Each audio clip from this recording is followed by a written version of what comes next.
এত বাজে বিজ্ঞাপন আপনি হয়তো অনেকদিন পর দেখছেন, এতে কোনো সন্দেহ নেই।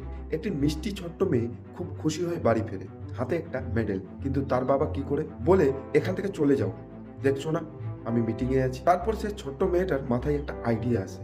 সে গিয়ে রান্নাঘরে ম্যাগি বানাতে শুরু করে, আর ম্যাগির গন্ধ বাবার নাকে পৌঁছতেই তিনি ল্যাপটপ বন্ধ করে উঠে এসে মেয়েটাকে জড়িয়ে ধরে। মানে কি দেখানো হচ্ছে এখানে? একটা 20 টাকার ম্যাগি কি একটা বাচ্চার অর্জিত মেডেলের থেকে বেশি গুরুত্বপূর্ণ?